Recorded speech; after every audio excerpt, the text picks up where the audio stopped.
Tomczak to execute in too many of the passing situations, some of which he's not familiar with. And both the Cleveland Browns and the Denver Broncos have been struggling offensively. Denver has won the toss, and they will receive. The Broncos, with that record of 2-1, despite all their problems, are tied with Kansas City for the lead in the AFC West.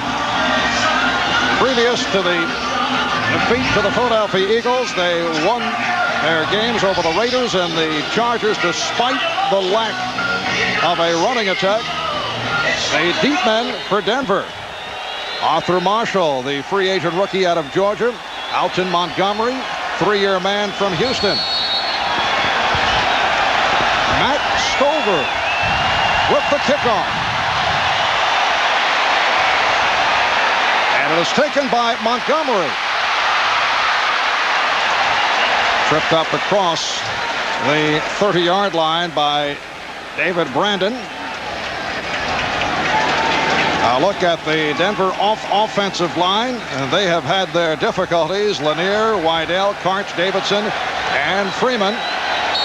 Elway at quarterback. Green and Perryman are the running backs. The receivers, Jackson, Russell, and Kay. And when they go to the 12 with the extra tight end, the H-back, Shannon Sharp, checks in. Right now, the lone deep back is Gaston Green. And Green is hit at the 30 by Clay Matthews. A loss on the play. Clay Matthews, who had an outstanding game last week back home in Los Angeles.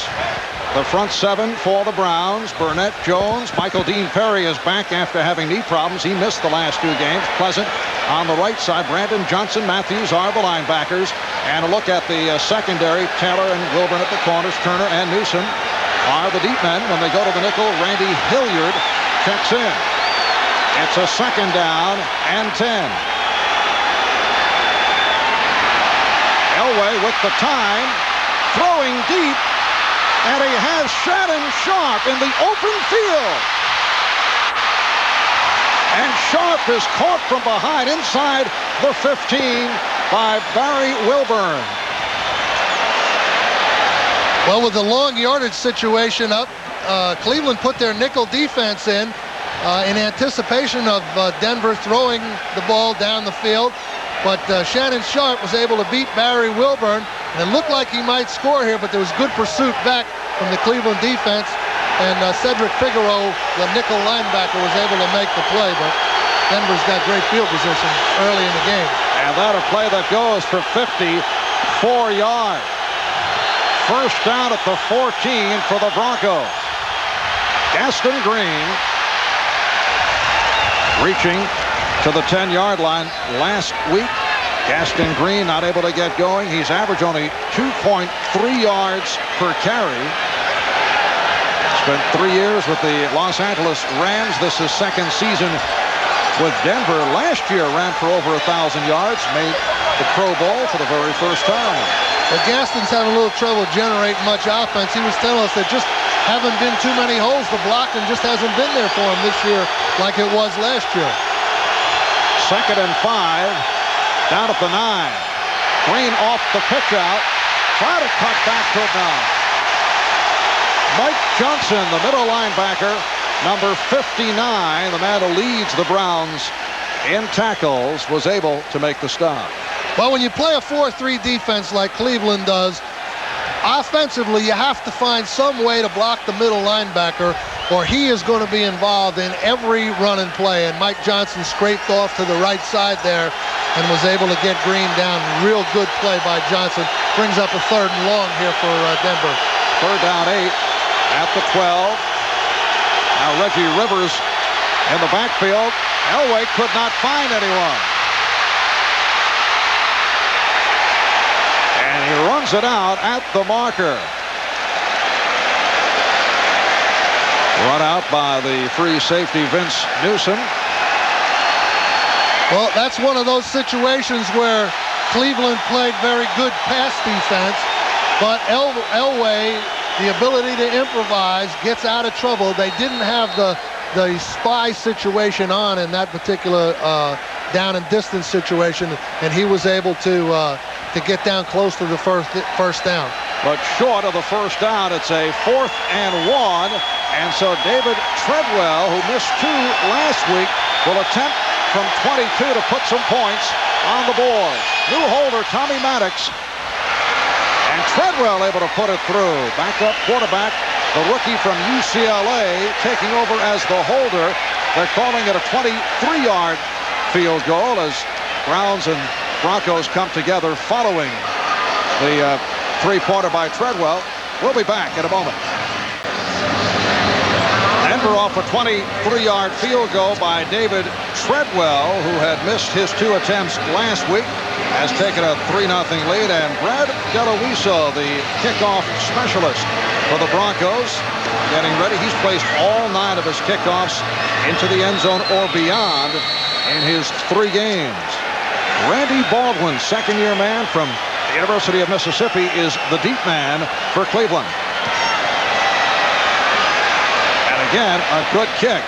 So they will bring it out to the 20-yard line. Key play on that opening Denver drive, a 54-yard pass from Elway to Sharp. That is his longest completion of the season. The offensive line for the Cleveland Browns, and they have done some shuffling with the usual starting right guard Ed King benched. Instead, Dan Fite moves over to the right side. John Rienstra also gets a start on the left side. So Mike Tomczak at quarterback, Eric Metcalf, the rookie Tommy Vardell on the running backs. You see the receivers, Jackson, Holland, and Bavaro. When they go to the 3 wideouts, that is the alignment as Tomczak opens up 1st and 10 from the 20.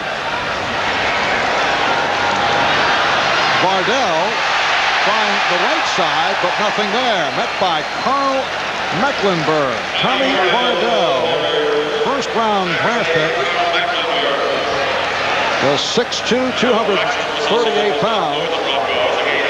Look at the Denver defensive unit. Soche, Cragen, who had an excellent game last week, despite the defeat by the Eagles. Kenny Walker on the right side. Kroll, Brooks, Mecklenburg, Fletcher. Outstanding group of linebackers for Denver. A look at the secondary. Braxton, Henderson, Smith, and Atwater. And they go to the dime with Lang and Dimry. And once again to the ground, and it's Metcalf just short of the first down. Once again, Mecklenburg on the stop. One of the things that Cleveland would really like to do today to make it a little easier on Mike Tomczak is to get the running game going. And in talking to Bill Belichick yesterday, the majority of their game plan is going to be centered around the deployment of Eric Metcalf, either out wide like we saw him on the first play, or carrying the ball in the backfield like we saw just there. This brings up a 3rd and 1. Now they're in a spread formation again. And Leroy Horde has come in at the running back position. Here's Horde. Mecklenburg stacking him up. The Browns indicating that they have picked it up, and they have. Indication from the referee Gary Lane that it is a first down for Cleveland. Well, one of the strategies a lot of teams have been using on short yardage the last year or so is to make it appear that they're in a spread out offensive formation on 3rd and 1, like they may intend to throw the ball, and then of course stay inside with a quick hitting run. Now when you do that, you have to watch out for hard penetration from the corner off the split ends that can stop that first down, like we see right there. Yes, Eric Metcalf is stopped by Brian Soche. Last week against the Raiders, Eric Metcalf with a magnificent day, scored 4 touchdowns, 3 as a receiver. Only 2 players, Dub Jones with 6 and Jim Brown with 5, have scored more touchdowns in a game for the Cleveland Browns. Eric told us yesterday after practice he once scored 6 touchdowns in a high school game, but he said last week by far his biggest day in the NFL. 2nd and 10 at the 31. And it's Metcalf. Wanted to go wide and then cut back in, and he's gang tackled. Soche leading that Denver assault along with Dennis Smith. Eric Metcalf being used in all these different situations is not unlike what the Broncos faced last week when they played the Eagles, with Keith Byars being deployed as a wide receiver, as a running back, as a short pass receiver. And one of the things that does is it increases the mental burden on a player like Metcalf, but it also increases the opportunity to create productive situations. And he said yesterday he likes that opportunity. 3rd down and 9. Tomczak with his first pass incomplete. First down picked up with Leroy Hoare. The free safety, Steve Atwater, made the stop, and that goes for 11 yards. I'm sure Mike Tomczak is glad to get this first one off and complete. Fortunately, Leroy Hoare's wide open, and he's able to get it to him very quickly because there was an unblocked Bronco, Mike Prohl, right in Tomczak's face. But, you know, when you hit that first pass, it kind of just juices you up and gives you confidence. And now I'm sure he can relax a little more than he would have had he thrown an incompletion there. Cleveland first out at the 44. Denver 3, Cleveland nothing. We're early moments, first quarter. And back to the ground. Brooks finding the hole. Steve Atwater with the stop just short of the first down. We're set for an update. Let's go to Bob Costas. Yes, so marvelous one. Houston takes a 7-0 lead on San Diego at the Dome, and they do it on this 3-yard touchdown pass from Warren Moon to Haywood Jeffries. He spins away from the cornerback and in for the TD, and in the first, the Oilers 7 and the winless Chargers zip. Back to Marvin Bill. All right, Bob, 2nd down and 2. Cleveland across the 50-yard line in Denver territory, and now have the first down. Brooks able to pick it up. James Brooks stopped by Wyman Henderson. Brooks, a Plan B acquisition from Cincinnati, and despite his age, still one of the game's most dangerous backs. He is number 4 all-time in NFL history in total yards. Well, the nice thing about Cleveland's offense, they can deploy Brooks and Metcalf in the same exact positions. Both of those guys are capable of doing those jobs. So if Metcalf gets a little tired like he did early in the game, in comes Brooks and does the same thing. That's nice versatility offensively to have. First down at the 42. Swing pass from Metcalf. All down inside the 40 by the combination of Henderson and Kroll. Metcalf out to the weak side there. The primary receiver is the tight end Mark Bavaro, number 83, but he's covered well by Dennis Smith, so the outlet's Metcalf. And the thing that's dangerous about a guy like Metcalf, you get him in those one-on-one open field situations with his shoulders going down the field, and most of the time he'll make the defender miss. 2nd down and 7 at the Denver 39. Broncos 3 and the Browns nothing. And James Brooks got the call. Shane Dronette with the tackle. One of the things you do when you have a new quarterback, you try to cut things back a little bit for him. And in talking with Bill Belichick yesterday, he mentioned that they weren't going to use the shotgun. They were going to employ very little motion and run primarily a right offensive formation. Now, by not running the motion, Mike Tomczak is able to read a stationary defense a little more easily than he would if you sent a guy in motion and the defense reacted to it. And Tomczak looking to read right there and able to complete for Hoare at the marker. Michael Brooks with the stop. So this, the 11th play of the drive for the Browns, and it appears that they picked up a first down. They're calling for the yardstick. Well, Tomczak does a very, very good job there because that was about his 3rd or 4th receiver, and he was able to find him very late. Horde made a nice reception, and I think they're going to have to measure for this one. Mike Tomczak is now 3 of 3 for 22 yards.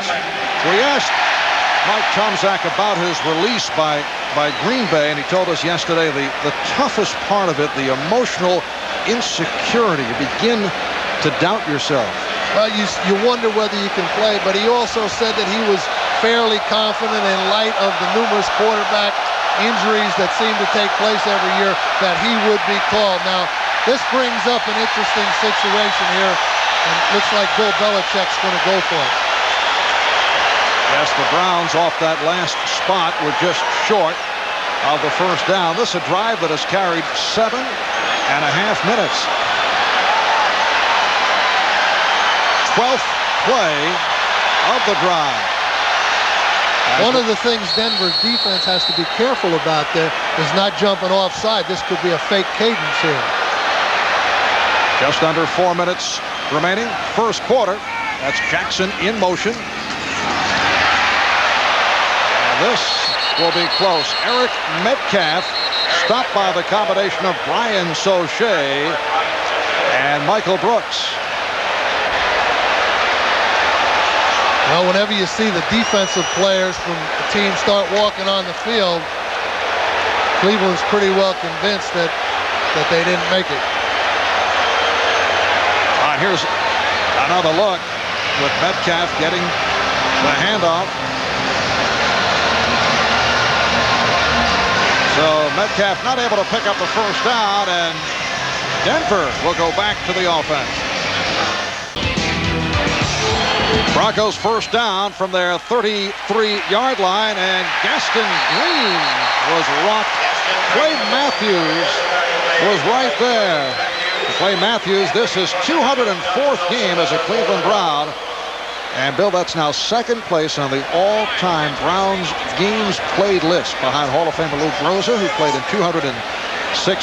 Matthews passing by Browns tackle Doug Deacon, who played from 71 through 84. He's one of the most amazing guys in the National Football League. 35 years old, plays like he's 22. Said yesterday he felt like he was 22. And Elway completing. Robert Perryman moving across the 40, and once again it's Clay Matthews on the scene. Clay Matthews is the oldest starting defensive player in the NFL, and last week against the Raiders had an interception, a sack, forced a fumble, had 6 tackles. Certainly enjoyed the game back home in L.A. Says he had a personal cheering section of 25 relatives, about 200 friends in all, from the old neighborhood in Los Angeles. It's a third down and 1 at the 42. Green and Perryman in the backfield. And it's Elway on a sneak, lunging for the first down. That's been a mainstay of the Denver Broncos. Very few quarterbacks in the National Football League ever elect to run a quarterback sneak on short yards. Most of them would prefer to try to hand it off. But you see Elway makes a little fake to try to trigger the linebacker into his pursuit lane, and then takes the vacated area for the first down. A lot of quarterbacks won't do that. Denver first down from their 46. Time is running out in this first quarter. The Broncos with a 3-0 lead on the Browns. Green off the draw, able to find some running room. Barry Wilburn in on the tackle. Well, the Goodyear Blimp Spirit out of Akron, Ohio, giving us our aerial views today. Pilot Pat Henry at the controls. You ever been in a blimp, Marv? I've never been. No, I haven't. I don't know whether I could fit in one of these. But I'm told that Pilot Pat said you're welcome in the second half. Well, I think I'll stay down here. Might be an interesting perspective from up high for you. Sure it would. It's a second down and 3 at the 47. And now Green is getting some acceleration. Looks to be short of the first down. Mike Johnson in on the stop. Dan Reeves said that last week's 30-0 loss to the Philadelphia Eagles was the worst beating the Broncos have suffered in years. Did not say the worst previous, but he said it right up there with among his worst days. Well, they only had one scoring drive of any significance, and they just weren't able to do anything.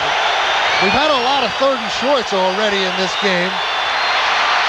And Greg Lewis has the first down and some more. So the Broncos are running well here in the first quarter. The left corner, Terry Keller, made the stop. Greg Lewis, second-year man from the University of Washington, reeling off 17 yards. Well, the same strategy employed by the Broncos as Cleveland tried to do, spread them out on short yardage and then run the inside running play. So that's what Denver did there, as Cleveland had done. And this first quarter has come to a close. Denver with a 3-0 lead here in Cleveland.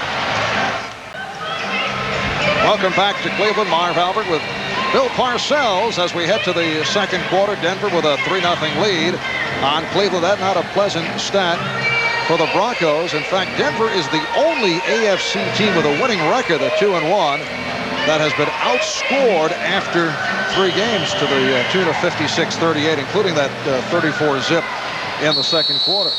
Well, they're on the way to changing their offense a little bit here today. They've got pretty good production going in the first part of this game. I'm sure Dan Reeves is satisfied with the way this game has started. Denver first down at the Cleveland 27. Greg Lewis is the lone deep back, but Elway will throw. And it's picked off on the deflection. David Brandon with the interception. The pass intended for Derek Russell.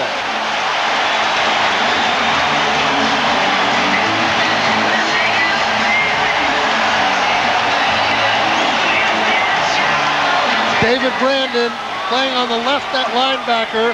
The ball's thrown behind Russell. Just falls right in his arms, and he's able to make a good return.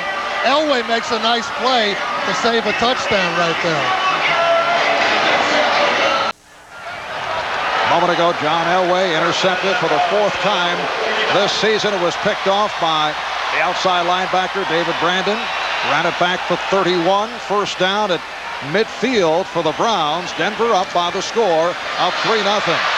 Metcalf taken down by Dronette. Shane Dronette, rookie from Texas, second-round draft pick. Cleveland Browns, as we mentioned at the start, have shuffled their offensive line. There has been disenchantment with the starting right guard and a prospect. Ed King, second-year man out of Auburn. So Dan Fike is starting at the right guard position, and John Rienstra is at left guard. It's a 2nd down and 7 at the 46.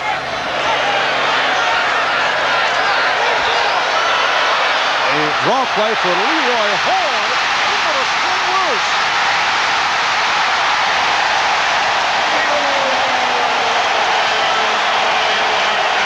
Leroy Horde showing the acceleration and going for 38 yards.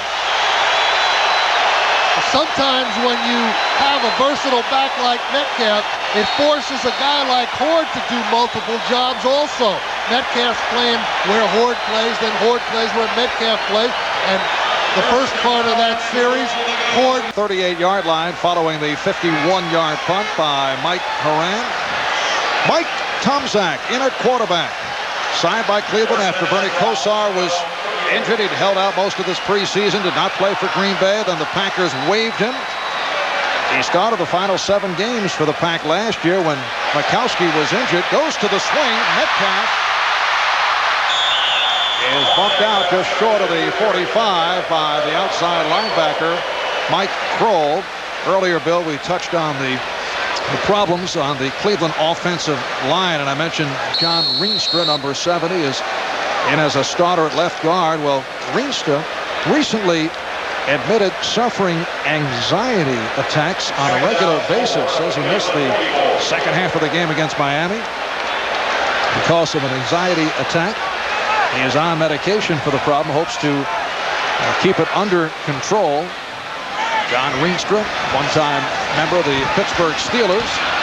Tommy Vardell stopped by Kenny Walker. And then on the other side of the line at the right tackle, Freddie Childress did not have himself a good week. Arrested on drunken driving charges earlier in the week. Says he doesn't have a drinking problem, made a mistake, and and apologizes to the Browns organization and Cleveland fans. So it's been a difficult time for the Browns offensive line. And we talked about the dissatisfaction with Ed King. Apparently the Browns coaching staff not delighted with some of his work habits.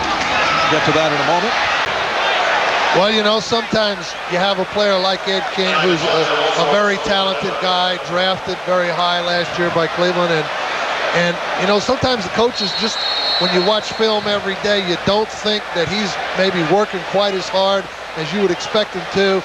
And you can have a problem because he thinks that he's working hard, and that's when you run into it. But I think he's a talented player, has a good future with the organization, and Bill Belichick is just trying to get him going, to meet his expectations. And of course, he has a right to expect a lot from a player like Ed King because he's a talented guy, and he's the guy that they can build on here in Cleveland. So I think he's just trying to make sure that King knows that he will not take anything less than his best. Browns short of the first down, and Brian Hansen will come on to a punt.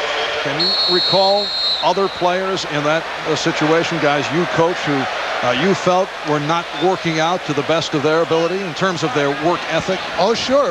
Many guys that I had, particularly the young guys, because they come from colleges, and you're not sure what they've done there, how demanding the coaches have been, and here the coaches have a right to be demanding, and they expect a lot from the players. So once in a while you have a problem with a guy that doesn't understand it.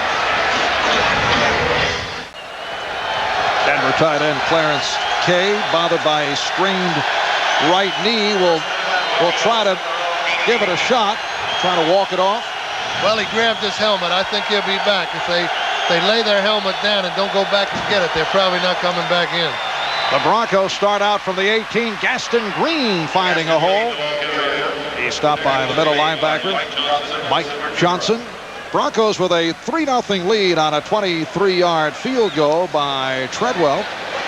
Well, coming up next on most of these NBC stations, it'll be game 2 of our NFL doubleheader. Some of you will see the surprising Pittsburgh Steelers, undefeated after 3 games. They go up against the Green Bay Packers. Others will see Dan Marino and the Dolphins face the Seahawks, or the Jets and the Rams from Los Angeles. Check your local listings.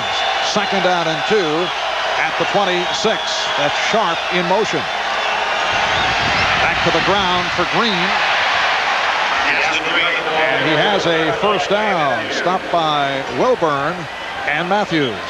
Well, in an effort to improve the running game that's been pretty poor, Dan Reeves said yesterday that he was going to cut back on their offense about 20 to 30%, the number of plays they were going to run, and try to cut it back and reduce it and do the things that they do well. And based on the first quarter and a half here, I would think he has to be satisfied with that decision because they are generating a little movement in the running game. And his 4th first down, so they match their total of last week against the Eagles. And Elway's pass was dropped by Shannon Sharp. Neither club, though, burning it up here in the first half. Very quick-moving first half. We have not had a penalty call to this point. Well, this is a case of Shannon Sharp just glancing away at the defender, Vince Newsom, just as the ball arrived, and it's commonly referred to as not looking the ball into your hands and kind of checking out where that pursuit comes from before you make the reception. It's a 2nd and 10 at the 30. We're approaching 6 minutes remaining. First half. Marv Albert, Bill Parcells from Cleveland Stadium. Here's Green. Attempting to make the turn, but cut off by Mike Johnson. Well, during the course of this week back in Denver with the Broncos coming off that 30-0 defeat to the Eagles, Dan Reeves, as you might expect, faced the heat. All kinds of criticism concerning the offense. Why doesn't he have an offensive coordinator making the calls? And now with free agents such as Webster Slaughter and Keith Jackson available, people questioning why won't the Broncos sign some people to add to the offense. Third down and 4.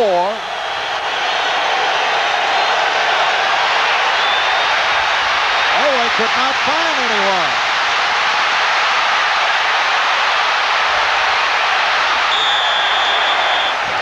Some fancy footwork by John Elway, who was looking downfield and at the same time checking the marker at the sideline. Well, that was an example of a little strategy that that Denver tried to employ. Now you see here Elway's pressured and the strategy has gone awry, and he just comes out and tries to make the first down. It's going to come up a little short, but Denver had put Arthur Marshall, number 86, in the backfield, and that's something that Dan Reeves said that they were going to try to do, but Cleveland adjusted to it very well and had him covered, and as a result, Elway had to scramble and try to pick up the first down running. And he's 1 yard short, so for this 4th and 1, here's Haran. Another beautiful punt. Metcalf on the return. And down he goes inside the 10-yard line. Excellent coverage by the Broncos, led by Jeff Mills. A 55-yard punt by Haran. Well, Bill, a man you're somewhat familiar with. Cleveland Browns starting tight end Mark Bavaro, 2-time Pro Bowl player in a standout 6-year career with the Giants. And he's made it back from major knee surgery. Well, nothing this guy does surprises me, Marvin. You know, I've been fortunate to coach 3 or 4 great players, Lawrence Taylor, Harry Carson, O.J. Anderson, but Mark Bavaro, I have to put him in that category also. He's one of the great players I've ever seen. Metcalf stopped by Atwater and Fletcher. Just so good to see him on the field playing. You know, I know that he wanted to play very badly. I had spoken with him the day before he came to training camp here in Cleveland just to kind of wish him luck. And, you know, he was kind of asking me whether I thought he could still do it, you know, provided his knee was healthy. And as I said, nothing this guy does surprise me. He's really a great player. It's a 2nd down and 2 from the 18. A big hit on Tommy Vardell by the strong safety Dennis Smith. And I know bringing back memories for you was the sight of Mark Bavaro just checking him out on the practice field the other day. He's a stone face, that Bavaro now. You know what the hell he's thinking. I'd hate to have to fight that son of a gun. Well, a very youthful looking head coach Bill Parcells. Mark Bavaro spent 6 seasons playing for you and the Giants. And this play from a 1986 game against the 49ers shows the kind of toughness that Bavaro exhibited. That particular play there with Mark dragging all those San Francisco guys down the field, I think epitomizes what his toughness was. And you know, he's just a guy that could not only inspire other players, but a play like this inspires the coaches also. So, you know, I can't say enough good things about this guy, and I'm very prejudiced, but I think I have a right to be. 7 49ers had a crack at Bavaro, a memorable play back in '86. Brian Hansen has come on to punt. Arthur Marshall is back. Good punt by Hansen. And here's Marshall with the return. Gets to the 35-yard line, 53-yard punt, 6-yard return. Stephon Moore making the tackle. We'll be back in a moment. On that last punt return, there was some sentiment in the Cleveland sideline for a fumble here by Arthur Marshall, but you can see clearly that his shoulders were down before that ball came loose, so he did not fumble the ball. Now, there is the misconception, Marv, that the ground cannot cause a fumble, but it can cause a fumble provided no defender touches the guy with the ball. If he goes down and drops it, it is a fumble. So the Broncos back to the offense, starting from the 35-yard line. 2.5 remaining in this first half. Elway again could not find anyone. There's a penalty flag thrown, and Elway just takes it out of bounds. That's the first penalty called in this quick-moving first half. The thing here that Elway's having a problem with is the Cleveland pass defense, though. Other than that long pass down the sideline early in the first quarter to Shannon Sharpe, he really hasn't had anybody open. So Cleveland is doing a good job matching up their zone defense against Denver's offense, and Elway's having to pull the ball down and then try and escape. Now, we may well see that spy or mirror technique come into play to prevent holding, 68 on the offense, 10-yard penalty, repeat first down. That's the left tackle, Russell Freeman, free agent rookie from Georgia Tech. Russell Freeman there having his hands full with number 97, Ernie Logan, and he kind of pushes him and grabs him right around the corner there, and that's a real bad spot because the referee's standing right there about 2 feet from you watching. John Elway in the second quarter, 0 for 2. He's been intercepted once. Now Reggie Rivers in the backfield. Elway dumps it off for Rivers. Good play bringing up across the 40. Stevan Moore with the stop that goes for 16 yards. 2 minutes remaining in this first half. We'll be right back.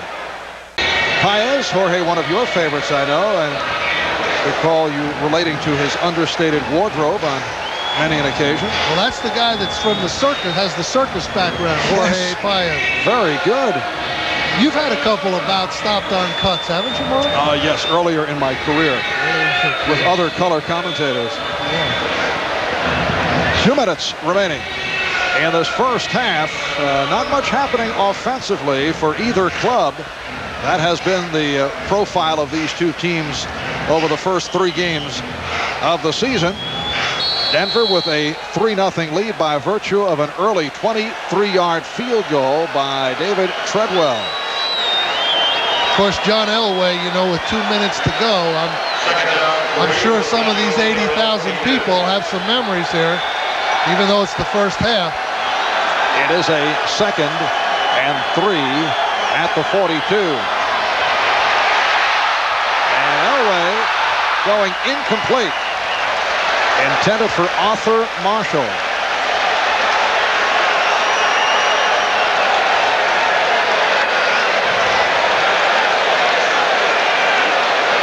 Right here, Mike Johnson, the linebacker, is in charge of keeping John Elway from scrambling. You see the 4-man rush. Now Johnson just hanging around in there. He's called the mirror man, and he's in charge of keeping Elway from getting out. Of course, Elway just launched it very quickly that time, and Johnson's technique didn't come into play. But that's one of the things Cleveland's doing to try to stop that scrambling.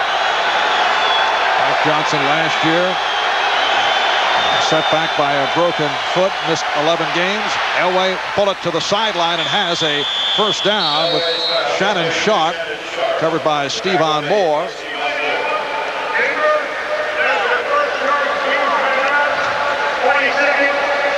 Timeout has been called with 1 minute and 45 remaining in this first half.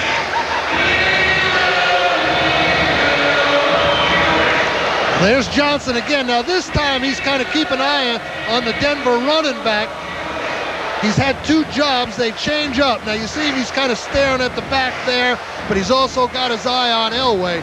Now when he's in that true spy or mirror situation, he'll have Elway exclusively and someone else will have that back. Well, coming up, it's the Domino's Pizza NFL Live halftime report. Bob Costas, O.J. Simpson, Joe Namath. That's Bob in the middle, though. Bringing you up to date on all the action around the league, while Gail Gardner will visit the Pittsburgh Steelers, undefeated and under budget. A look at a team trying to combine fiscal restraint with football success. That's coming up at halftime. Denver first down from their 48-yard line. Broncos 3 and the Browns nothing. Now Elway with the protection, and it is broken up. Arthur Marshall played aggressively. Randy Hilliard with the good coverage on Marshall. Now this time, the Browns are using a little different strategy. Clay Matthews is now the one that's assigned to John Elway. Now there goes Elway, and there goes Matthews. He's the guy that is responsible to mirror on that defense. It's a 2nd and 10 at the 48. Minute 38 left in the first half. Out of the sideline and a completion. Cedric Tillman running it out at the marker. Covered by Mike Johnson. Cedric Tillman, a rookie from Alcorn State. 11th round draft pick. And that is his first reception. One of the things we're mentioning, this spy technique, it's especially dangerous to the quarterback scrambling in man-to-man defenses because the defenders have their backs turned, and Elway can pull the ball down and run, and the Cleveland defenders don't see him. So it's very important to have a guy assigned to him during that time. Timeout again taken by Denver. So they're down to 1 timeout remaining. Did you go with the spy technique when you faced Elway? The 2 guys that caused the most problems, actually there were 3 guys. Naturally, Randall Cunningham was the biggest nemesis we had that we employed that spy or mirror technique. And then, of course, this guy who we didn't play against as much, him being in the AFC. But the other guy that started to command a little respect as a runner, strangely enough, was Troy Aikman. We had to use it on him a couple of times also. It's a good technique, provided the guy you got spying can chase the quarterback down. It is a first down at the 41. 7th play of the drive. Broncos 3 and the Browns nothing. Once again, Arthur Marshall lining up in the backfield.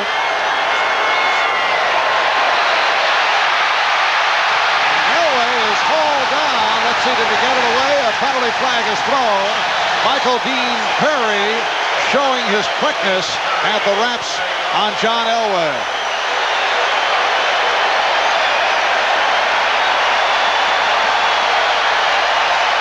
A marker was tossed. It appears that Perry did pick up the sack.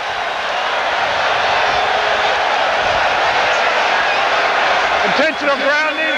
Number 7 on the offense. 10-yard penalty. 2 first downs. Well, of course, Michael Dean Perry back in the action. You see Matthews around the corner. Now, Elway's got to go up inside, but there's no place to go. They have it squeezed off. Michael Dean putting the sack on. Of course, Elway just tries to get rid of it, and that is intentional grounding. So Michael Dean Perry with the first sack of the day. It sets it back to a 2nd down and 20 at the 49-yard line. Loss of 8 on the play off the sack. Minute 20 remaining in the first half. Of course, Michael Dean, hasn't really had that much practice, and they're probably going to play him in spots today, and they want him in there in the critical situations. Now they've got Elway backed up, but if they cross down midfield again down here in the scoring zone, I'm sure you'll see Perry back in there. Apparently there's a problem with the yard line marker indicating a first down. The scoreboard shows 2nd and 20. Yeah, it is 2nd and 20. They're going to change this down marker here. They did not. Now they switch it to a 2nd down. They did not record the loss of down. Michael Dean Perry had not played the last 2 weeks because of a knee problem. That was his first sack of the season. He's averaged 8 sacks per season. 3-time Pro Bowl starter in his 5th year out of Clemson. Now the 2nd and 20. And again, Elway under pressure, able to complete. Mark Jackson held back from the first down marker by Terry Taylor. This is running. We are approaching 1 minute remaining in the half. Well, this is when John Elway's at his most dangerous. That's an unbelievable throw all the way back across the field from left to right. Very few quarterbacks can execute that throw under that kind of pressure. 3rd down and 3. Penalty marker down. First down is collected by Tillman. Strong safety Eric Turner on the stop, but once again a flag thrown. Well, they're going to be a legal motion against Denver in an effort to get his team set quickly. Sometimes the receivers aren't still, and you get the 5-yard illegal procedure or motion penalty. You know, Bill, you look at a Denver team. Illegal motion. Number 20 did not set after the formation came to rest. 5-yard penalty. Greg Repeat Lewis. third down. Here's a look at that illegal motion.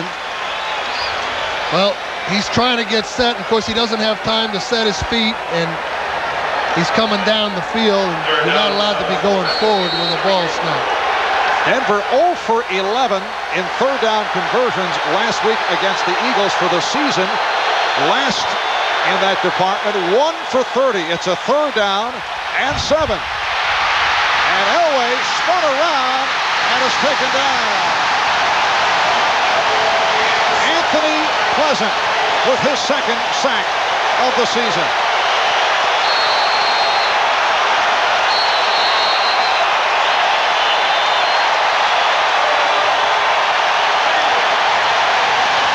Quarterback coming in for the Browns, Tom Zach, he hasn't been playing. I know Coach Parcells, or Bill Parcells, I should say, liked the idea that Tom Zach had time to work with the center. But you got to figure Belichick right now loves where the Browns are. They're in position to beat Denver at home and showing no offense whatsoever. So the Browns have got to like their position, but Tom Zach's got to hit some big plays. Juice? Well, I think Belichick has to be proud of the effort they're having, and it has a lot to do with last week. They went into L.A., they beat the Raiders soundly there, and all you need is to believe in yourself, and right now the Browns appear to be believing in themselves. I really didn't think they were a very good football team, but they're playing good football the last 2 weeks. Pittsburgh Steelers definitely believing in themselves to this point in the season. 3-0 for the new head coach Bill Cowher. Later today on NBC, they go against the Packers at Green Bay. And Gail Gardner will take a further look at Pittsburgh's situation when we come back after this.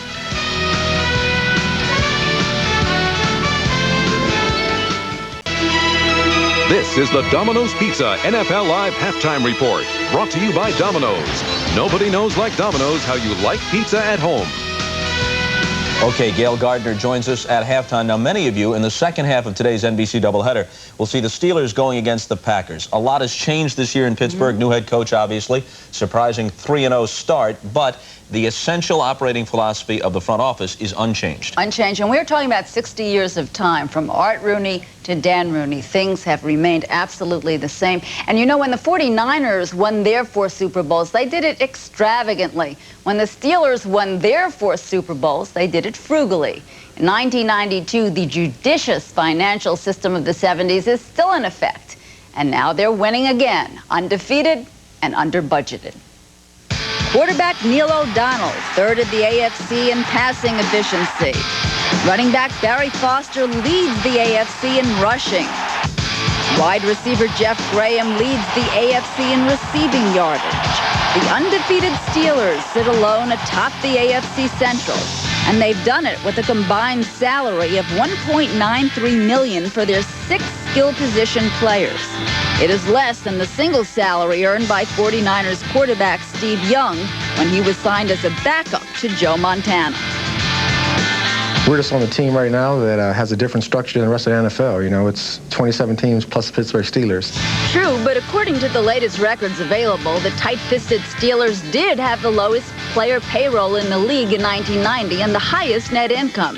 Conversely, the Niners player salaries were the highest in the league, more than twice what the Steelers paid, and they lost $8 million in the process. When players don't fit into the Steelers' salary structure, they find themselves elsewhere. Louis Lips made $750,000 last year and wanted more. He was waived, picked up by the Saints, and now makes upward of $800,000. It wasn't like we was asking for an arm and a leg, which we weren't. They just thought that we were asking for too much, and they put an offer on the table and said, take it or leave it. And so we decided that that wasn't no way to negotiate. Steelers president Dan Rooney also got rid of linebacker Huey Richardson and safety Thomas Everett because of their demands. Dan, let's face it, it's 1992, and there have been a number of people who have basically called this organization cheap. What's your reaction when you hear that? Well, basically, you don't want to hear that. We don't like to hear anything that's negative on us anytime. But there's enough money, Gail, in this game to take care of everybody very, very comfortably, as long as nobody gets out of hand, nobody gets greedy, let's say. To get a market value deal with the Pittsburgh Steelers, you have to be patient. Very patient. They're extremely loyal, and they're the type of club that if you want to go toe-to-toe with them, they'll do that. I have Big E, Eric Green, maybe the best tight end in the NFL, coming up for contract negotiation in the near future. That's not going to be a day at the beach. For 60 years, from Art Rooney through Sundance, salary discussions have never been a day at the beach. But their way has brought them 4 Super Bowls. And in the 90s, their traditional business legacy seems to be bringing the magic back once again. So the big question, obviously, what happens if and when the world changes, and this may be right around the corner, and some form of free agency comes in? Okay, well, I asked Dan, of course, that very question. He says, first of all, we don't know what's going to happen, but they still feel they're going to continue the same sort of system that they've always had and not spend the really big bucks. They feel it works, and what they're depending on is the loyalty of the players. They have always depended on the loyalty of the players in the 70s, and they feel that these guys are very much like the players in the 70s, that they will not go down the road for that extra million. So let's wait and see. And they'll be checking under their pillow for the quarter left by the Tooth Fairy as well. Right. And our NFL Live halftime activities will continue. Trust us.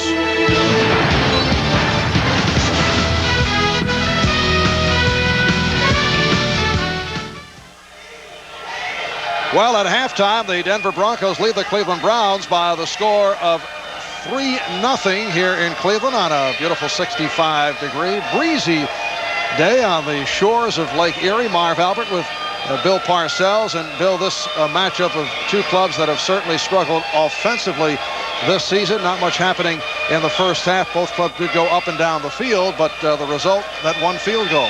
Well, Cleveland made 2 mistakes. They gave up the long pass to Sharp early in the game, and then they made one on special teams where they mishandled an easy field goal attempt. Denver only made 1 mistake, the interception to give Cleveland the opportunity to score. So it's a 3-0 game. It should well be 3-3, and I think that Cleveland has to be pretty happy with Mike Tomczak. 5 out of 6 completions, 96 yards running. That's something that they wanted to do, give him a running game. So if they could just, generate some points in doing that, I think things would be all right for them.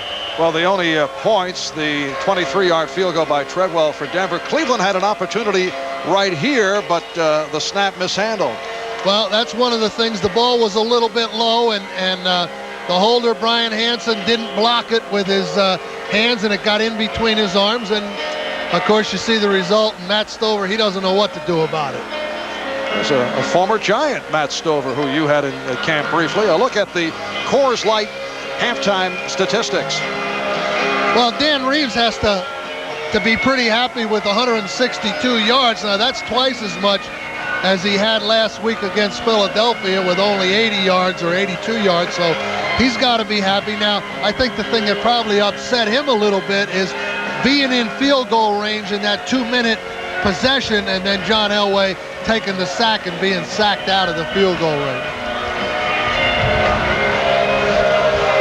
Head coach Bill Belichick of the Cleveland Browns, and the Browns have certainly revamped their squad, acquiring 36 players since 1990. Art Modell has been a great believer in using Plan B, but Bill, don't you reach a point where there can be too much shuffling? Without question. I think Bill knows that. He would like to stabilize the personnel situation.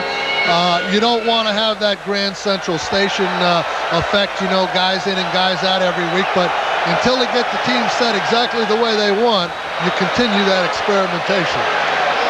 And once again, the powerful kick from Brad DeLuiso, who makes it 11 of 11 of his kickoffs. into the end zone. Well, it's a great resource when you can kick the ball out of the end zone. You know, that coverage team and some of that hidden yardage that sometimes shows up in football, punt returns and kickoff returns, has no opportunity to show up when you kick the ball in the end zone like that. Yes, you have been a great proponent of the term hidden yardage, but Deloiso, a luxury to carry on the roster. Could you see carrying a kickoff specialist? Well, I never did it, but there were days when I would have liked to have one as opposed to some other guys we have. All right, first down at the 20-yard line. James Brooks driven back. Dennis Smith up from strong safety to make the stop. So this third quarter is underway. The Broncos 3 and the Browns nothing. James Brooks looks like he may have hurt his shoulder just a little bit there on that tackle, and they have to substitute Leroy Hort. It looks like he pinched a nerve in his shoulder. So Brooks to the sideline. Michael Jackson flanks out to the left side. It's a 2nd and 5 at the 25-yard line.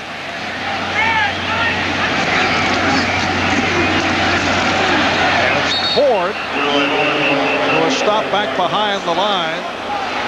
Again, Smith making the stop. Kenny Walker also involved. And it brings up a third down play. If Cleveland is going to be successful like they were the first half running the ball, they're going to have to do something about number 49 for Denver, the strong safety, Dennis Smith, because he's the guy that's right up there on the line of scrimmage making the tackles. He made the first 2 plays here the start of the second half. And Tomczak looking for Metcalf. It is incomplete. Metcalf had beaten the coverage.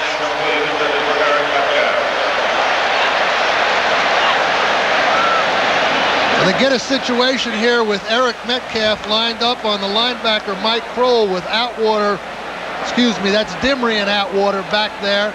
And you know, you can't throw it any better than that. And right in Metcalf's hands, and you know, Mike will probably talk to him and say, where else did you want it, Eric? Third punt for Brian Hansen. Arthur Marshall is back. And it's a short punt, but takes a good hop.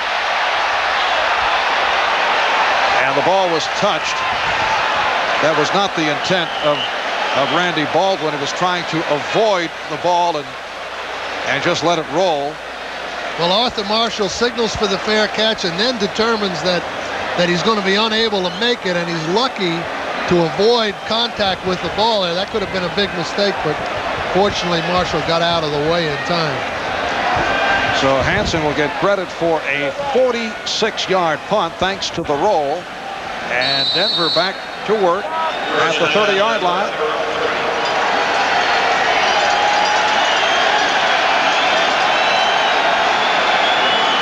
Reggie Rivers, Gaston Green now in the backfield. And Elway's pass is dropped. Mike Johnson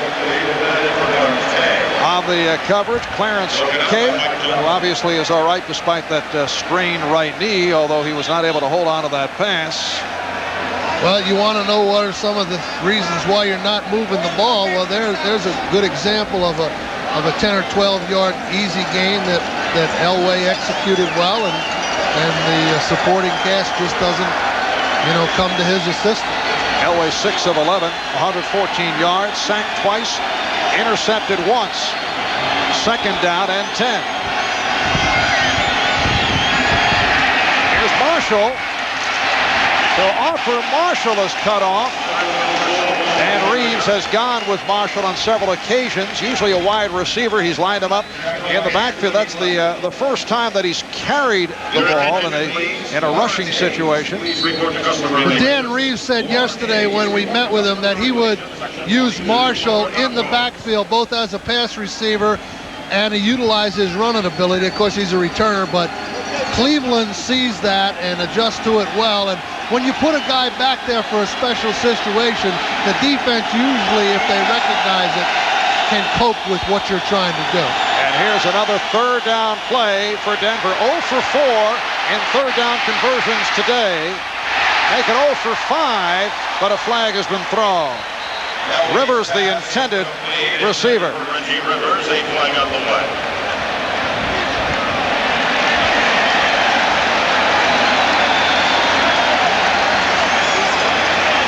So the call against the Broncos.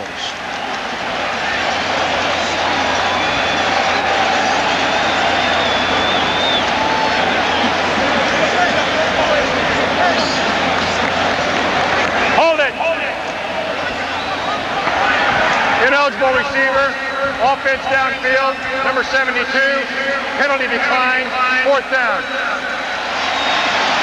And Mike Horan will punt for the 4th time today. He's already punted 24 times, a pace that would give him 112 in 16 games, which would be a career high for Mike Horan by a considerable margin. Metcalf taking it on the wing and spinning his way to the 35-yard line. Well, Horan tried to keep it away from Metcalf, but he was right there. 53-yard punt, 16-yard return. Barrett overhead, sporting the new Goodyear colors, bright yellow, blue, and silver. Cleveland Stadium packed, 80,000 on hand for the Browns and the Broncos. Denver with a 3-0 lead on the early 23-yard field goal by David Treadwell. That has been it. Browns will take over at their 36-yard line. There's the new Cleveland quarterback, Mike Tomczak. Last week against the Raiders, Todd Philcox in his first NFL start did an excellent job. 10 of 20, 3 touchdowns, but fractured his thumb, and he has been placed on injured reserve. Philcox had come on for the injured Bernie Kosar, so now it is Mike Tomczak. And he'll throw on 1st down, and it is almost intercepted by Keith Traylor. The pass intended for Mark Bavaro. Well, this is the same pass that Cleveland has been running, that Tomczak's been laying off to his back. And Denver has this well covered and has had it covered 3 times. And, you know, this is the time of the game where these offensive coaches and the head coaches get a little impatient because they've made their halftime adjustments. They're 3 plays and out the first series. You know, you get a little impatient for offensive production at this point. To make it 3-0. And in this 3rd quarter, he hit on a 44-yard field goal for a 6-0 lead. John Elway has been sacked 4 times. 7 for 14, 130 yards, intercepted once. Mike Tomczak, the starting quarterback for the Cleveland Browns, was intercepted just a moment ago for the 2nd time. Here's Gaston Green taken down by the middle linebacker, Mike Johnson. Cleveland's defense is certainly being tested here. It's at the point where, you know, you feel like the way your offense has been going, you can't afford to give up another score. So Denver has this good field position. It's 6-0, you know. If they get a field goal out of this now, it takes 2 scores for Cleveland to come back. So this is the test, you know, on both sides. Denver's offense, Cleveland's defense, and who's going to take control of this game. Reggie Rivers, 2nd-year player from Southwest Texas State, now the backfield alongside Elway. Elway throwing a bullet for the 1st down, connecting with Mark Jackson. Stopped by the combination of Wilburn and Matthews. Well, this is the pass that's been popularized by the Washington Redskins, where you put 3 receivers all together very closely aligned in like a bunch situation, or a cluster, some guys call it, and then they go all different directions, and Elway finds the open one, Mark Jackson. And Bill, that a rare 3rd down conversion for the Broncos. 0 for 11 in that department against the Eagles a week ago. Here's Gaston Green tripped up, and it's a loss on the play. Right here, we're set for an update. Let's go to Bob. All right, Marvin, Houston, the Oilers widen it to 17-0. Lorenzo White with some nice moves, and into the end zone he goes on this 5-yard scoring run. And considering the state of the Chargers offense, they better get back on the plane to the West Coast. This is over, 17-0 Oilers. Bob closing them down. Bob making a little prediction. Yes. Early. Third quarter. It's a 2nd and 12 at the 37 with a minute and a half remaining in the third. Elway able to stand in and again able to complete. He has Arthur Marshall at the marker. Left corner, Terry Taylor with the stop. Well, even though John Elway's been under a little pressure today, he's been sacked a couple of times, he looks a lot more confident than he looked last week against the Eagles. And this time he gets it out to Marshall for the first down. And again, this is the test here for both sides, because another score for Denver here makes it twice as difficult for Cleveland. And the Cleveland defense has got to try to make a play and knock them out of field goal range if they can. Denver first down at the Browns 25. Elway facing pressure and was able to dump it off to Green.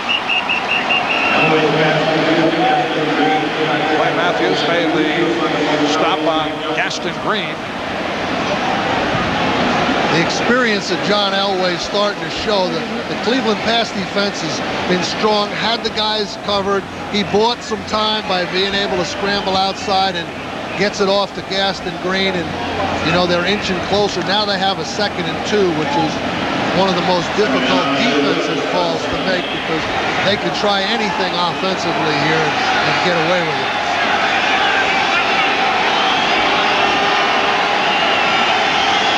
Jackson in motion, and off the draw, Reggie Rivers slices for the first down. So that is the end of the third quarter. We'll be back after these words from your local station. Well, the Dog Pound trying to drum up some business here in Cleveland. This is the 5th straight year the Browns and Broncos have played in the regular season. They have met in 3 AFC championship games in 86, 87, 89, all won by the Denver Broncos. Last December, Denver beat Cleveland here 17-7. Browns had won the 2 previous games during the regular season. Overall, Denver has won 12 of the last 14. And the Broncos with a 6-0 lead. Fourth quarter getting started. Denver first down at the Cleveland 12. Reggie Rivers. A short pickup for Rivers, signed as a free agent last season.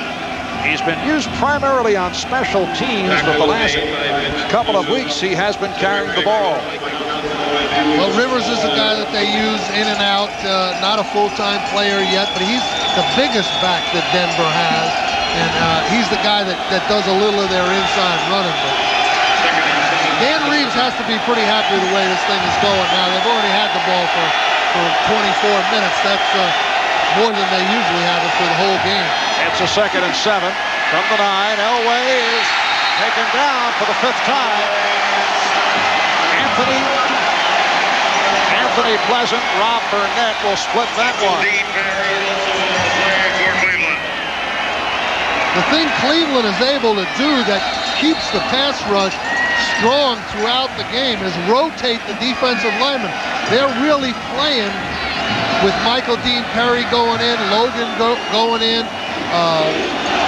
Saja Pulatelli going in. They keep the other guys rested, and the pass rush stays strong the whole game. It's a 3rd and 15 back at the 17-yard line. Arthur Marshall back into the backfield and gets the call. And he's stopped for the loss by Mike Johnson, able to cut him off. So once again, the field goal unit checks in. David Treadwell, who had missed 2 last week, has hit 2 today, has a new holder, and the rookie quarterback, Tommy Maddox. Get the feeling, although the Broncos did not give that as the reason, that Treadwell was not comfortable with Moran as the holder. So Tommy Maddox, first-round draft pick, is handling the holding chores. This from 32 yards away, the angle to the left. And It is good. So Treadwell with his third field goal. Denver 9, Cleveland nothing. Well, earlier we talked about the struggling Denver offense.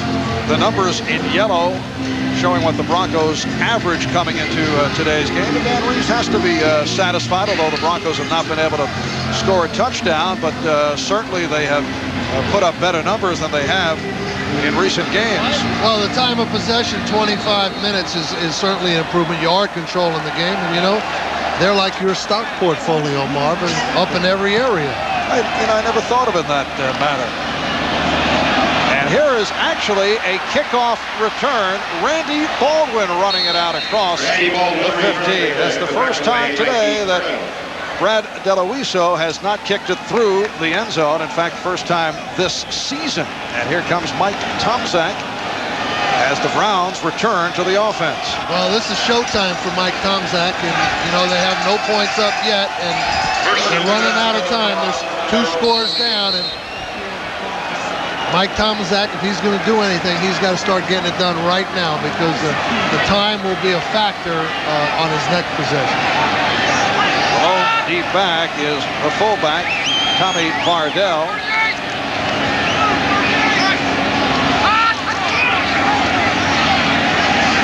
And Vardell goes wide, crossing the 20, hit by Wyman Henderson. Art Modell, president of the Cleveland Browns, has not been enjoying what he has seen thus far today. His Browns trailing the Broncos by the score of 9-0. And a Denver player is down. Simon Fletcher being checked out.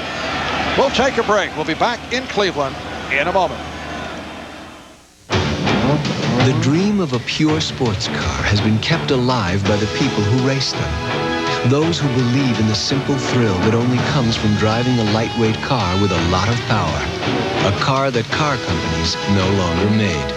But now, the new Mazda, the people who brought back the Roadster, announce the return of the pure sports car. The new RX-7. Mazda, it just feels right. This is the end of how you think about dandruff shampoo. Of Head & Shoulders as you now know it. Now it's better.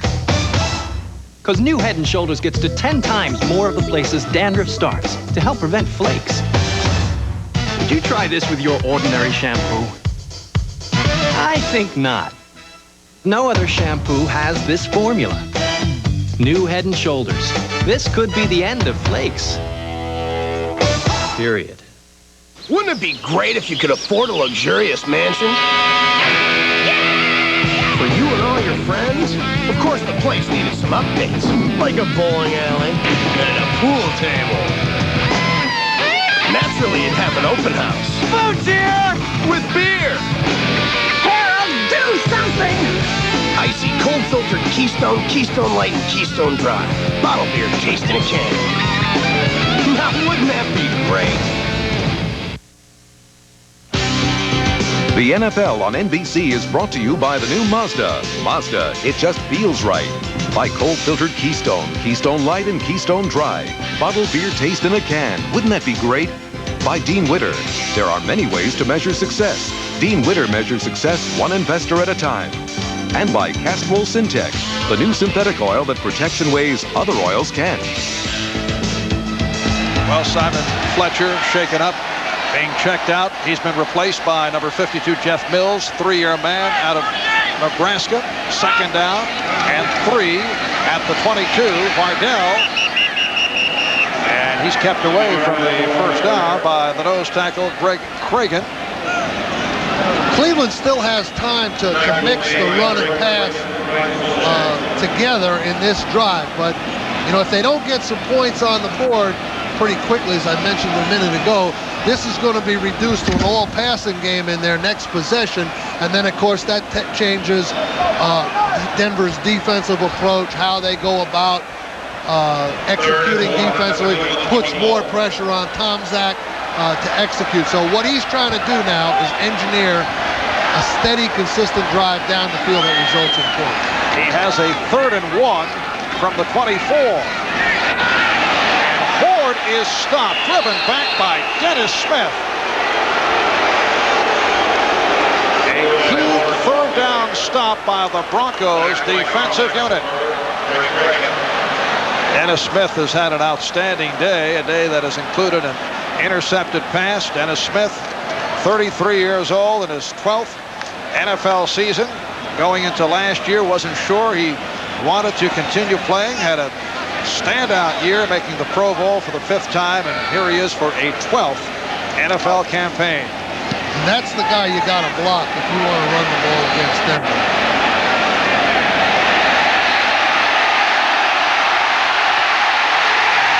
Wonderful play to keep it out of the end zone as Marshall let it go.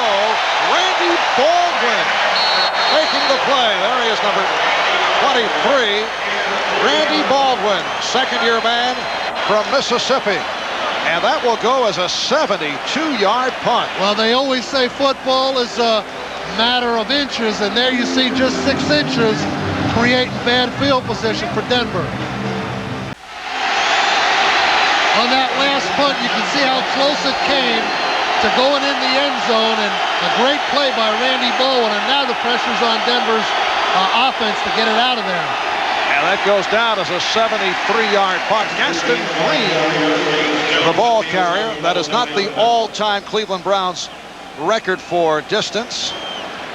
You remember Horace Gillum? I remember Horace. 80-yard punt. Number 70, I believe he was for the Browns. We'll check that out, though. 80-yard punt, member of the outstanding Cleveland Brown teams of the 50s. 80-yard punt against the New York Giants in November of '54. That's the all-time record, longest punt in Browns history. But Hance got off a 73-yarder with that roll, thanks to Baldwin. 2nd down and 8 at the 5. Green and Rivers now in the backfield. And it's Reggie Rivers on a slant to the open field. Eric Turner able to pull him down. A 48-yard run by Rivers. Well, when they come down to looking at the films, and you say one play meant the difference in the game, I think when they evaluate it, that this may well be the play that made the difference, because they trapped Clay Matthews there. Rivers almost broke it all the way, and that, of course, provides a tremendous uplift for Denver. And my best guess is that Cleveland is still feeling the effects of that. And that will do wonders for the running game statistics of the Denver Broncos. 48-yard run by Rivers. Another big hole. Gaston Green stopped by Stephon Moore. We're set for another update. Let's go to Bob. Well, after being bottled up in the first half at Foxborough, Jim Kelly and the Bills have broken loose in the second half. Here's 36-year-old James Lofton, the fluid-striding one who continues to keep going strong. His 2nd touchdown reception of the day, covers 22 yards. Kelly is now thrown for 3. Thurman Thomas better than 100 yards rushing. 41-0 Buffalo in the 4th. All right, Bob, and here it's 9-0 Denver leading Cleveland. We come up to 9 minutes to go. In the 4th quarter, Marv Albert, Bill Parcells from Cleveland Stadium. Broncos 2nd down and 3. The ball at the Cleveland 40. And it's Gaston Green. Suddenly, the Denver running game has been a factor. Moore making the stop. What you do late in the game like this, when you're trying to use time and still move the ball in the scoring zone, Dan Reeves has both of his tight ends in there. That prevents Cleveland from penetrating and slashing down from the outside on defense in an attempt to create fumbles. At least they can get a blocking helmet on every one of the Cleveland defenders, and they just try to methodically move the ball in the field goal range. A 3rd and 1 at the 38.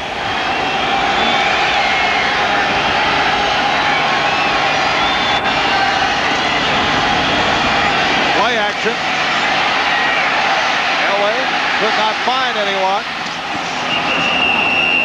And he has a 1st down. Rob Burnett made the stop. I mentioned the impressive running by the Broncos here today. Green, 17 carries, 57 yards. That is his best output of the season.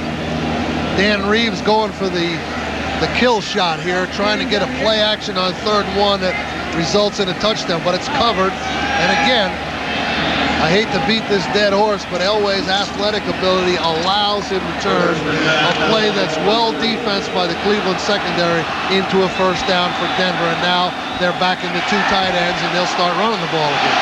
And Mark Jackson flanks to the left. First down at the Cleveland 33. And it's Rivers. That 48-yard run by Rivers a couple of plays back. The longest of his career. He's carried the ball 6 times for 65 yards, helped by the 48-yard run. And it's a 2nd down play, 2nd and 8. Denver with 161 yards rushing right now, and you know that's so far above what they've been doing thus far in the season that you can tell the offensive line is feeling good about their ability to move the ball on the ground. They haven't done it since last year. Yes, this offense coming into today that was last 28th in the NFL. Green trying to make the turn. And we are ready for another update. Back to Bob Costas. All right, Marv, Houston putting it away early in the 4th quarter. Warren Moon from the 5. Starts to throw, pulls it back down, nobody open, scrambles left, scoots in for the TD. They now lead 24-0. Looks like we'll have some time after the ball game in Cleveland to bring you a post-game show, so stay tuned for that. We'll have all the scores and highlights plus previews of the 4 o'clock games. Back to Marvin Bill. Thank you, Bob. 6 minutes, 6 seconds remaining in this 4th quarter. A timeout has been taken. Denver off the 3 field goals by David Treadwell, leading Cleveland 9-0. Well, giving us a glimpse eye view of the area, the Goodyear Blimp Spirit. The Spirit making its home just south of Cleveland in Akron, Ohio. A 3rd down and 4 at the 27. The Broncos lead the Browns 9-0. Jackson in motion. The big hole for Greg Lewis.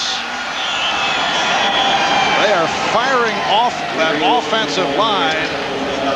Several big gainers for the Denver Broncos. That goes for 24. Well, Greg Lewis operating as the single back there, and Elway just giving it to him on a little draw play. And really, I think Denver was just playing for field goal position there. And Lewis broke it, and now, of course, they're down in their goal line mode. This drive started back at the 3, 1st and goal at the 5. The last time the Broncos scored a touchdown was the 3rd quarter against the Chargers 2 weeks ago. They've gone over 8 quarters without a touchdown. And Reggie Rivers is stopped behind the line by Anthony Pleasant.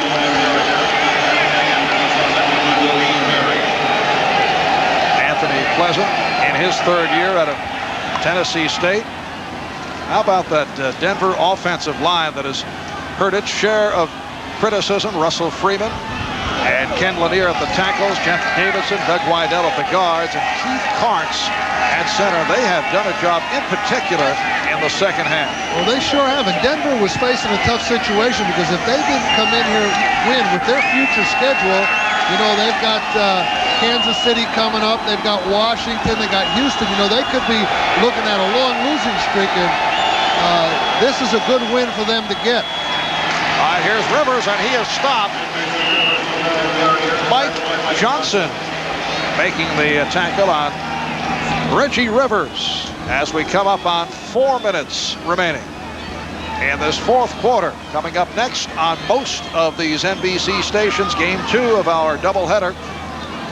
Some of you will see the Pittsburgh Steelers are off to the good start, undefeated after 3 games. They face the Green Bay Packers. Others will see the Dolphins and Seahawks or the Jets and the Rams. Pressure game for Bruce Coslett and the Jets, who are 0-3 going into today. We suggest you check your local listings. Third down goal at the 6.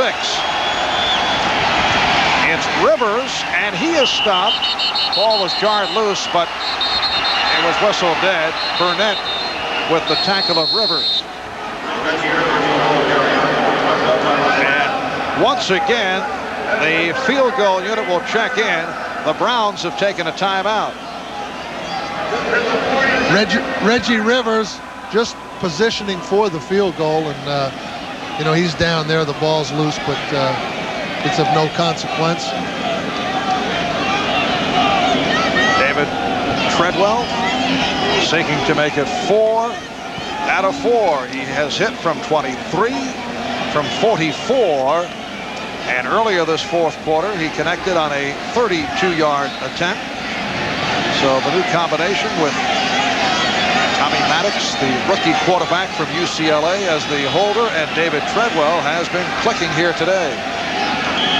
Well, again, the protection has to be very solid here for the Broncos because, you know, the chance of a block kick, you know, I don't want to be the devil's advocate here, but that's really the only play right now that seemingly could turn the game around in Cleveland's favor. So Denver has to be extra careful. 20-yard attempt. And he puts it through. So Treadwell is 4 of 4. And it's now Denver 12 and Cleveland nothing. Well, Bill Belichick, of course, a little exasperated about anytime you don't have any points on the board in an NFL game, you have to be concerned. And of course, knowing Bill as well as I do and how hard he works at his job and approaching a game where you never leave a stone unturned, and this is a guy that never does that. He's got to be a little frustrated with what's gone on here today. Sometimes the situation won't let you do exactly what you want, and the breaking in a new quarterback like he's had to, it makes it tough on your offense sometimes.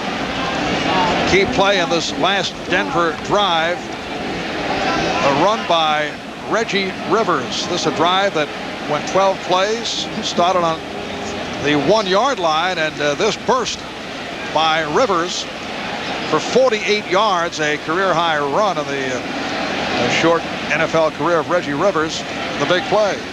Well, I don't think there's any question that's the biggest play of the game. Cleveland had a lot of momentum, the crowd behind them. They had Denver pinned back with a chance to get real good field position, excellent field position, and Rivers breaks it out of there, and that's the difference. DeLuiso once again unable to put it to the end zone. Baldwin with the return. Andy Baldwin unleashing. Able to get out to midfield. And it's Rivers on the stop. A 48-yard kickoff return by Baldwin, who is second in the AFC, averaging 25 yards per return. Baldwin just reverses his fields out in Montgomery, number 22, misses him. Now he gets involved in the pursuit, but gives Cleveland one last opportunity. If they could score quickly here, they have their 2-minute offense in, they might be able to get the ball back with either an onside kick or by using their timeout. Combination of Lilo Lang and Reggie Rivers able to bring Baldwin down. Nice one-hand grab by Pete Holohan. He has the terrific hands, and he demonstrated right there. Braxton with the stop. Cleveland in a hurry up. Just under 3 minutes remaining in this fourth quarter. Denver 12, Cleveland nothing. A second down and 5 for the Browns. And Tomczak goes incomplete. It was dropped by Holohan.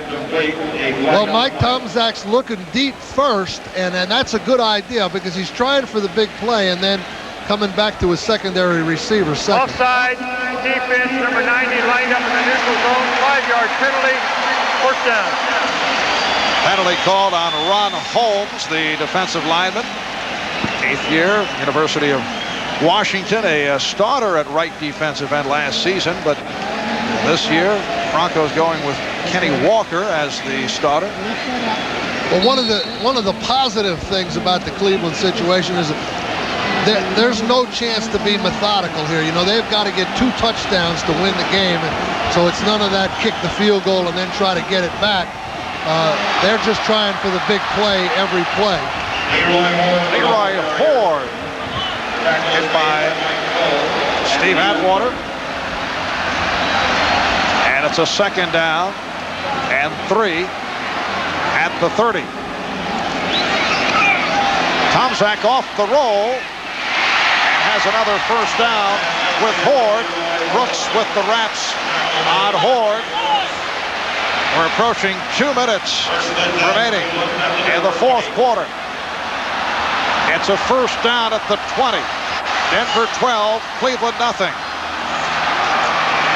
Tomczak able to complete again for Holohan. And now, just under 2 minutes to go in the 4th quarter.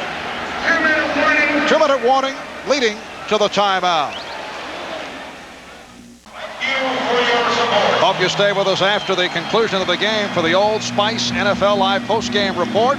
Bob O.J. and Joe Namath with scores and highlights, and also reports from our late games. Pittsburgh at Green Bay and the Jets playing the Rams in Anaheim. Well, Pittsburgh, Marv, they haven't figured out that they were picked to finish last in the NFC Central. They think they're supposed to win it. It's a 2nd and 5 at the 15-minute 58 to go in this 4th quarter. Tomczak with the long look, could not find anyone. And let's see, did he release it? Apparently he did. It'll be a 3rd down and 5. Well, Friday when we were at practice, we watched Tomczak run this 2-minute drill, and of course, he hasn't gotten the ball in the end zone yet, but he did have the opportunity to practice it a couple of times on Friday, so it's not totally unfamiliar with it. It is a 3rd and 5, and they go to the draw for Horde. And as Smith made the stop, it is close to the 1st down marker, and they do move the chains. He picked up the 1st down, and now Tomczak just puts it on the ground to stop the clock.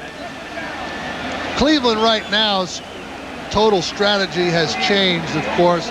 They're not thinking about playing any more defense. They're going to try to score the touchdown and then go for the onside kick and get the ball. When this drive initially started with 3 minutes and 45 seconds to go, or 3:15, whatever it was, the strategy could have been different, but now it's changed. They can use a little more time if they have to be sure they get the right play here. Bill, what has to be disconcerting for the Browns once again, 2nd straight game, no completions to wide receivers. 2nd down and 10, and Tomczak's pass is broken up. Michael Jackson, the intended receiver. Steve Atwater with the coverage. Denver's playing 3-on-2 on the wide receivers there. Michael Jackson out there, and the ball's being tipped underneath by Atwater. You see a Denver defender behind who had fallen on the ground, but it's a 3-on-2 situation there against Jackson and Metcalf, and it's difficult to get the ball to either one of those guys. Minute 25 remaining, 3rd and goal from the 10. Tomczak throwing over the head of Metcalf. Well, it's the same situation as before, except now they had 4-on-3. There were 3 receivers over there. Denver had 4 defenders, and again, it's tough to go there with the ball, and Bill Belichick's going to call a timeout because this 4th down play, if they don't hit this for a touchdown, the game's over. Tomczak's stats, 9 of 18, only 75 yards, intercepted twice. Obviously, he has been ineffective. 2 timeouts remaining for Denver. Cleveland has 1, a minute 20 to go in this 4th quarter. Denver's strategy here is going to be to try to keep the ball in front of the Denver defense, to settle back into the end zone. Now, Cleveland's best chance at a touchdown is probably going to be to try to get the receivers down the field over the goal line, hook up right in the goal line area, and have Thomas Zach try to just gun it in there to one of them in a tight spot. It is a 4th and goal at the 10. A reminder, next Saturday here on NBC, it'll be Stanford head coach and former NBC Notre Dame football analyst Bill Walsh leading the Stanford Cardinal against Lou Holtz Fighting Irish. Incidentally, Bill Walsh was mic'd during the Stanford-San Jose State game yesterday, and the end result will be seen on the Notre Dame pregame show. That's next Saturday, 1 o'clock Eastern Time. All right, Tom Zach on 4th down, and it's dropped. Michael Jackson not able to hold on, covered by Steve Atwater. Cleveland had the exact right play for the defense. I think it was a double post pattern. Jackson being the inside receiver. Tom Zach puts it right in Jackson's hands. Should be a touchdown.